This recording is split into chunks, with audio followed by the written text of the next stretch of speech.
Hey, everybody. Welcome to Daniel Davis Deep Dive, coming to you live from Washington, D.C. And we have a treat for you today, because also coming to you live from Taipei City, Taiwan, is Paul Huang.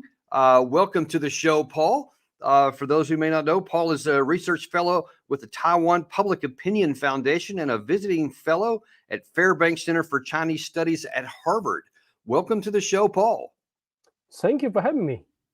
So it's great to have you, and then we're really honored that you, because I know it's really late there in Taiwan, so we appreciate you staying up late for us here, because the stuff we got to talk about today, I think, is super important for an American audience to understand, because the Taiwanese just elected their third straight DPP candidate, or independence-minded candidate for president, to follow up Tsai Ing-wen. It was Lai Ching-te, if I'm pronouncing that correctly. And the big question on everybody's mind, both in China and the United States, is, does this make war more likely or less likely? And we're going to unravel some of that today, because there's so much at stake here. And just kind of to set the stage for our audience, so they kind of know kind of where we're at as we enter this conversation here. In his victory speech, now President Lai said that he is really thinking this is just for democracy across the board. He said this: 共同写下了民主的新页，并向世界展现了对民主体制的珍惜。这是我们永不放弃的坚持。为2024世界大选年最瞩目的第一场大选，台湾缔造了民主阵营的第一场胜利。Now, for the democracy of the world and for the Western world, this is a great deal. I mean, Taiwan is like the symbol of democracy, and like a jewel in the Asia Pacific area there that just stands up as a democracy above all. But China, on the other hand, views it a little differently. And this was the reaction from the Chinese foreign minister. Taiwan has never been a country, not in the past and certainly not in the future. Taiwan independence has never been possible. It has not been possible in the past, and it will never be possible in the future. Anyone on the island of Taiwan who wants to pursue Taiwan independence or split China's territory will be severely punished by history and law. Now, there are those in the region who consider this an actual real friction point and are very concerned about what may happen. And in fact, in this little clip we have here, where there was, I believe, an expert from Singapore that was weighing in, the clock is ticking. For China, it's only a matter of time until Taiwan is under its authoritarian rule, by force if needed. President Xi, in his New Year's speech, even calling the reunification of Taiwan with the mainland a historical inevitability. The drums of war seeming to beat louder in recent years, a record number of Chinese warplanes and ships encircling the island. So is he right there? Is this a ticking time bomb? Well, I think it is, but it probably has less to do with the result of Taiwan's election than it has to do with the imbalance of military power and overall national power between Taiwan and China. And it has been going on. This imbalance has been growing with or without a DPP president. You know, if KMT wins, they still have to face the same challenge, and China will still do the same thing. It will continue to build up and modernize its People's Liberation Army, and its ultimate goal is the reunification of Taiwan, the subjugation, capitulation of Taiwan. And since most Taiwanese public they don't want that, so they have there's I don't see other outcome other than use of force at some point. If Taiwan, that we don't do something different to alter this balance. Now, Gary, do we still have that clip of Cyrus Jensen that was talking about with the guy from Singapore? Because I thought that was a real important thing I want to bring up, if we still have that clip. If we Just don't, last week, the SCMP broke a story that Chinese scientists developed the most sensitive and advanced submarine detection system in the world. The development could alter the strategic landscape, taking the exorbitant technology out of the hands of a select few military powers. The stage is being set for a grand war between superpowers, with both the US and China strategically working hard to protect their national interests. Of course, this leaves Taiwan in a vulnerable position. Now, if I were Taiwanese, think about this. In 10 years' time, China will have almost a certain counter-strike capability against the US. So at a conventional level, they may not prevail. At the nuclear level, the risks are too high. At that point, the pressure on Taiwan, political, military, economic pressure, is bound to grow. So therefore, the status quo is a ticking bomb. now many in the West are actually saying, "Hey, the status quo, it's lasted for decades. We could last for decades more. So let's just keep things the way they are. Let's keep the so-called one China principle so that no one really gets to define how they want it for either side. Nothing changes and everything will be fine." But this expert here from, I believe it was Singapore, suggests that the status quo is not sustainable over time and that eventually it will blow up. What do you say? Well, that expert is actually George Yao, the former foreign minister of Singapore. And that video, I believe, was taken during his visit to Taiwan. That speech, I was there, and in fact, I met him personally. George Yao, he has a very interesting view and take on Taiwan. In fact, his visit to Taiwan was reported and heavily criticized by Taiwan's ruling DPP government. But that's just face it. So I don't agree with everything George Yao said, but what the reality he highlighted, that was true. The military imbalance has been growing. That between Taiwan and China, also between China and the United States. And let me just correct him on one point. He said that in 10 years, the China's counter-strike capability will be ready. It is ready now. I'm afraid that's my view. It is already there. The anti-ship ballistic missiles, right? All these offensive munitions in the forms of ballistic missiles, supersonic missiles, anti-ship missiles, they're there already. They have that capability. It's just that in 10 years' time, they're going to grow even more, refine even more of that capability, and therefore they will have even higher probability of victory against Taiwan. Or now, against Taiwan. What is a lot of the talk recently, and in fact, for Xi Jinping's New Year's speech, a lot of people had raised eyebrows because he admitted that they were having lots of economic difficulties domestically, and so some suggest that. If I hear one or two stories and wonder what you think, where you come down on. One is that because he has these domestic economic issues, that he dare not risk a military operation now, which could even make it more fragile and fall. And then the other side says, oh, actually, he could use military force to distract the public from the economic situations and focus them on something on Taiwan. Where do you think that this economic thing plays? And what did you take from Xi Jinping's New Year's message? Well, the past history of the Chinese Communist Party of the People's Republic of China indicated that the data point said the CCP is actually tend to be more restrained when they are facing internal domestic challenges. So I think the first explanation has that there were more evidence to support the first view.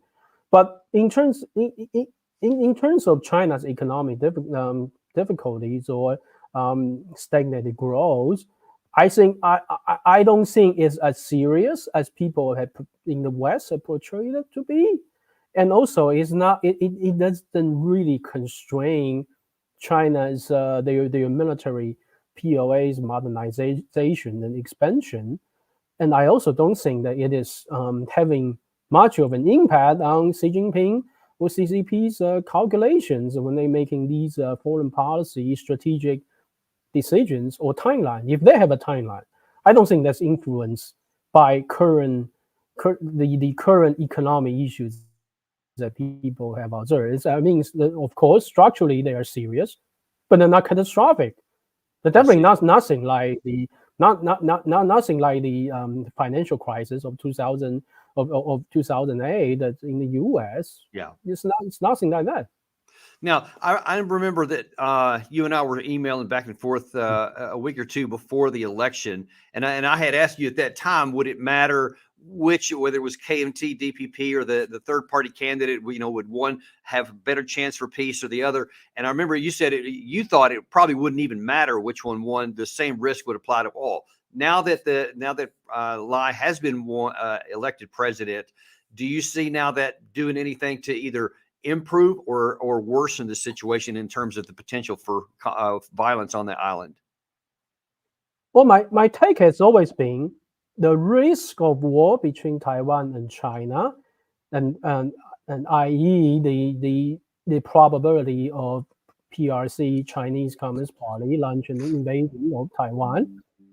The fundamental cause behind that is the imbalance of power, military power, and also overall just overall national power between Taiwan and China, and also between China and the United States. Because of this imbalance, because of this discrepancy between their actual power and their posture, and that gives the PRC China the impetus to assert its power over Taiwan by using force. So it doesn't have much to do with Taiwan's domestic partisanship.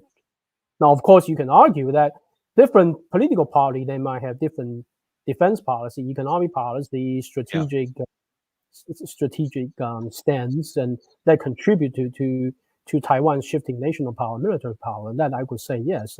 I have myself being a critic of DPP's defense policy over the last 8 years. And I think if the DPP they are going to continue for at least another 4 years. I think it's just going to get worse from this point on. So that's even worse for Taiwan. But if it's KMT, we also don't know how much they will change. But my argument has always been, it is these imbalance of power that contribute to the risk and instability and the risk of war. I see. So let's look at that question for a second. Let's look at because you talk about the imbalance of power on either side of the strait. What is the current situation with the DPP, whether it was Tsai Ing-wen or now the new president? What is their plan to improve their defensibility? Because I've read that they're going to put more modernization or actually start moving into other directions besides these big ticket items and make the island more like the porcupine strategy, some call it. Is there a serious move in that direction? And do you think they're going fast enough? No, there has been no serious intent or attempt to reform Taiwan's military or to reorient Taiwan's defense posture. Any such thing, any such talk that you read is propaganda, is PR put out by Taiwan's ruling government, the Tsai Ing-wen government, and its Ministry of National Defense, which, by the way, has a track record of making allies to cover up Thai government's faults, the faulty defense and lack of actions in defense reforms and defense preparedness. And so what do the people think?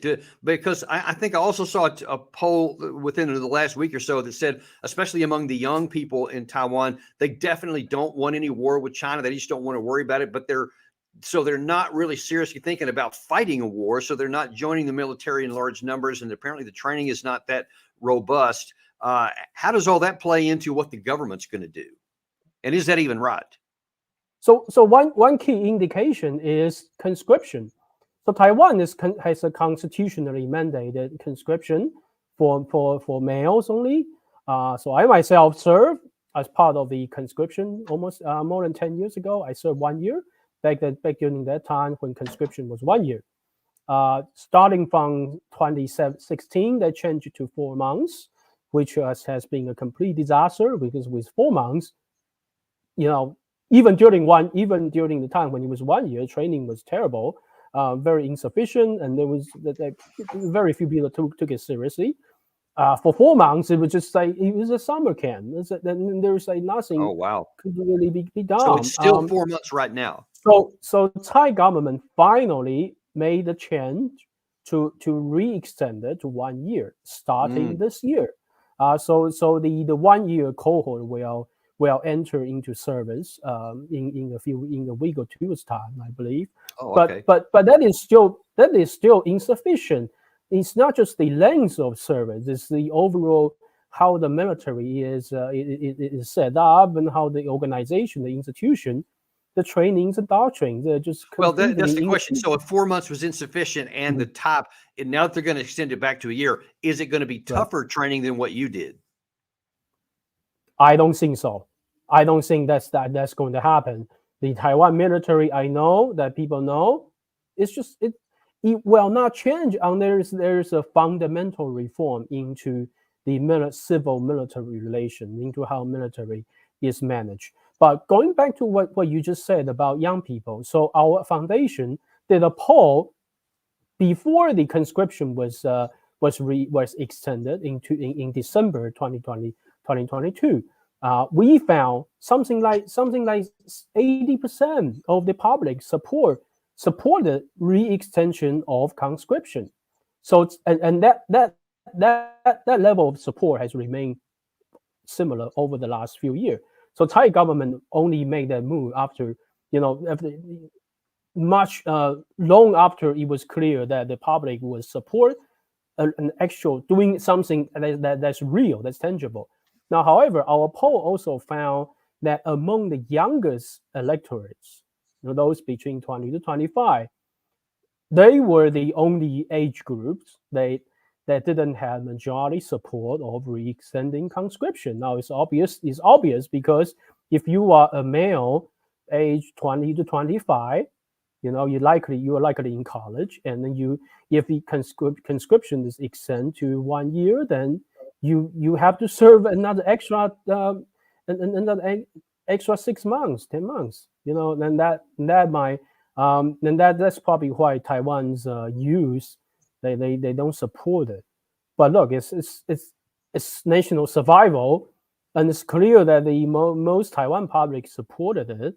So the Thai government made the right move, although it came very late. I see. Now, let me ask you a question related to that. There was a couple of issues. A lot of people are looking at the way the Ukraine war has been fought and making analogies for what could happen between China and Taiwan. And one of the areas they look at is that China may have second thoughts about what they would do because they saw how viciously the Ukrainian people fought against the Russians. Now, I wonder what you feel from your perspective is the relationship between the Taiwanese people, especially that 20 to 25 age group, and Chinese, as opposed to the Ukrainians and the Russians, which had historical hatred for one another. And so it's not surprising at all that Ukraine would fight because, going all the way back to the Second World War, there was, violent disagreements between the so-called white Russians and the red Russians, et cetera.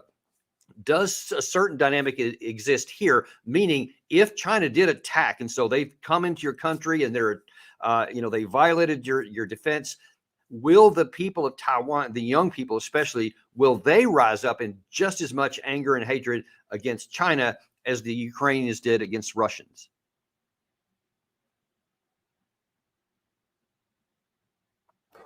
Well, militarily, I would say there's very little comparison between the Russian-Ukraine war and what the military standoff between China and Taiwan today. Because the Russian military of 2022 was not China's military. Russia was a faltering economy. This military was seriously corrupted and underfunded, underinvested. He had the shell of modern military, but he didn't have the substance, the logistics, and the personnel, and the things that would enable a military to fight effectively. The POA today or 2022, but it's just not Russia's military. It's a completely different creature. It is a result of decades of China's economic reform and reform expansion. It's powered by China's massive domestic manufacturing industry and all its economic industrial might, which So Russia you think doesn't have. so the analogies are not good on either side. The Chinese is a lot better than Russia was in 2022, and the Taiwanese side is not as good as Ukraine was in 2022. Is that a fair statement? Ukraine and Taiwan military today was not Ukraine military in 2022. The Ukraine military was they had a revolution in 2014, and all these Soviet era officials and generals and high leadership they were kicked out. It was a revolution. So what you saw in Ukraine for the last 2 years, they're using these Soviet era equipment, but it's a completely different military. It's not it's a completely different generations of leaders, of mindsets, of doctrines, of and the Ukrainians they took it very seriously after 2014. Yeah, that's a great point. That's a great reform point. and change how they fight war. So they're using the same. They have been using the same weapon, but they're different people. They're different warfare essentially. Now, in the case of Taiwan, in the case of Taiwan, Taiwan's military is start in World War II or even before World War II. I can't even describe how outdated, how seriously unprepared or misinformed these military leadership, these generals are, in terms of their management of the military, of their trainings, of their doctrines, their assumptions of what POA would do. They don't even have up-to-date understanding of how much POA has changed, has evolved over the last few years. And I guess when you're really thinking about it, look, that the Ukrainians had 8 years of combat experience prior to the start in February of 2022 because of all the basically the civil war that had started in 2014, whereas the Taiwanese will have no combat experience of any kind and not even much training, as you say. So now certainly you can say the same for China. They won't have any actual combat experience, but it certainly seems like they have a lot more robust training regimes than Taiwan does. And so that doesn't seem to bode well for Taiwan. Exactly. And just keep in mind that for China, they don't have a lot of the baggage, the constraints that Taiwan has. So they have a huge population, but the POA is actually relatively small in terms of their overall populations. It's almost entirely volunteers. They have conscription, but pretty much everyone who's serving POA, so they serve as in their own as a volunteer, and it's incredibly competitive to enter the POA, even as enlisted soldiers, and also the drastic military reform that Xi Jinping put in since 2015. We saw that changed a lot of things. That actually reformed China's the POA in a way that we have in an entirely different way. Hey, so let me ask, especially because your organization does public, opinions, and you're tracking that kind of stuff. What is the level of interest in serving among the people, among the military age males in Taiwan, as compared to I guess the mentality towards serving in China? How would you compare the two focuses or approaches rather to combating the potential for war? Well, Taiwan's government over the last decade, they have been trying to move away from conscription into an all-volunteer force. That was the policy during my previous president, Ma Ying-jeou, and also Tsai Ing-wen, until they changed to recent conscription. But they still say that the bulk of the fighting force will have to come from the volunteers who are better trained, who are there for a few years contracts, who receive the better resources and investment from the military, and who staff these critical units, these missile units, right? The Navy and Air Force, but the military, the MND, Taiwan's Ministry of National Defense, they have been falling short of their volunteer recruitment target years after years, and it is getting even worse. And not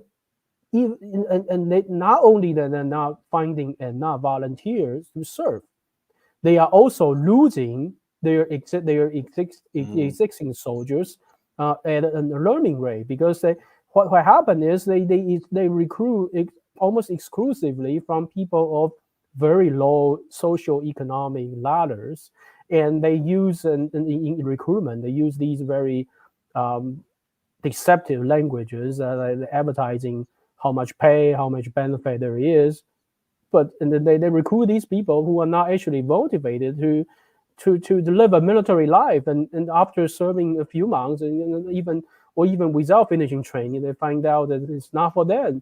They're not cut for it, and they just they just quit. They just pay a huge fine and they quit. And the last 10 years is this story going over and over again. Now, why is that? It's because the military is just it has never been reformed.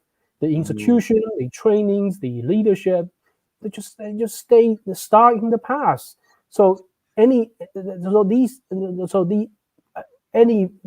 as no matter how motivated, how physically fit, how mentally fit you are to enter as an enlisted volunteer, you just have to go through these officers, leadership, and institution.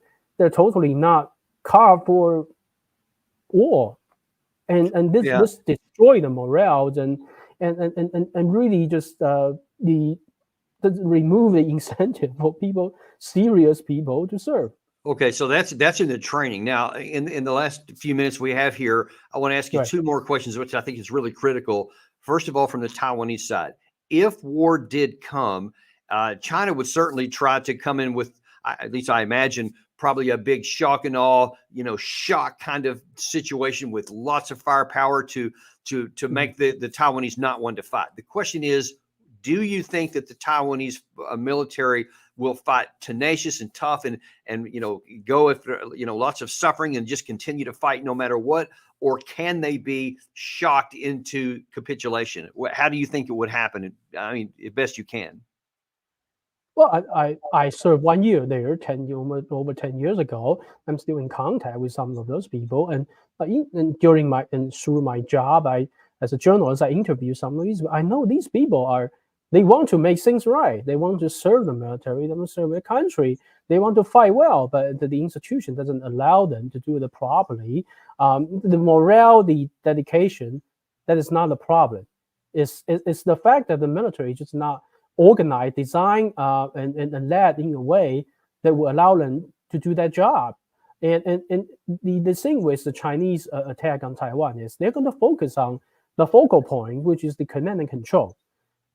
They're going to attack the radars, the sensors, the command and control centers, the communication relays, and critical radio communications, satellites, internet, those things. And once they take out these critical command control communication points, the rest of the military can only function like a headless body. Then that's the biggest problem. So even if soldiers they are motivated to fight, if you don't have that command and control, then it's gone. And the politicians, Taiwan's politicians, who I trust them far less than the rank and file soldiers in the military, no matter how poorly trained the soldiers are. Taiwan's politicians, after seeing these humiliating images of fighter jets and warships destroyed, and then losing communication with army units and stuff, they might just capitulate. That's the worst scenario for Taiwan. So we're not even going to see an amphibious invasions, a ground warfare. That the politicians might just capitulate just because how overwhelming that first strike is. That's the nightmare scenario we have to avoid. I see. Wow, that's interesting. I'd never heard that concern before. Last question we have here. So the really the trigger for war. Taiwan's obviously never going to start a war. So if one comes, it's going to be because the other side. So as best you can understand, what do you think would be the trigger for China to do something? They've always said it's, if Taiwan declares independence, then, they'll attack. Taiwan's not going to overtly declare that because they know what would happen. So if Taiwan never overtly declares it, what might trigger China to come anyway?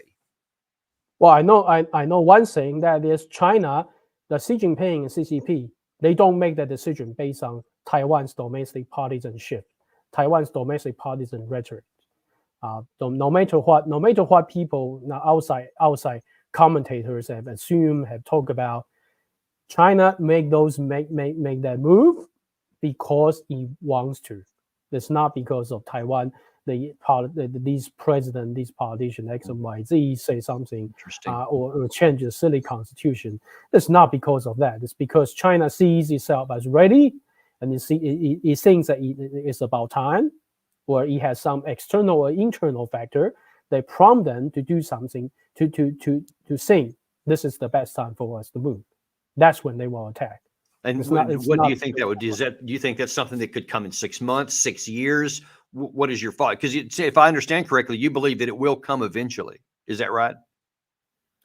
I think there are ways to prevent it if Taiwan and also United States work harder, start getting serious about doing things. So the imbalance is already so much. Yeah. But that also means that that any little investment and effort, serious effort investment, I'm talking about those reforms, those changes in training and doctrines that can be made, they would have a multiplying effect just because how poor things are. So little things that they do could produce a lot of changes, and those changes, I believe Chinese intelligence and the PLA, they're going to see it.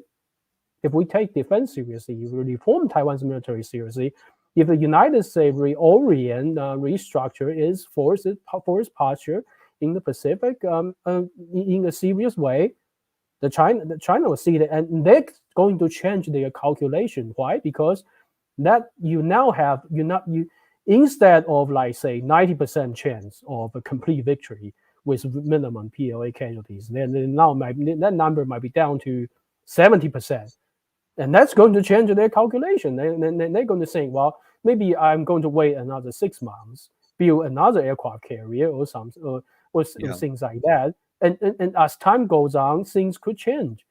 So you're saying it's not necessarily inevitable, but if Taiwan doesn't engage in some serious reforms, then you think the chances are very high at some point. Is that a fair statement?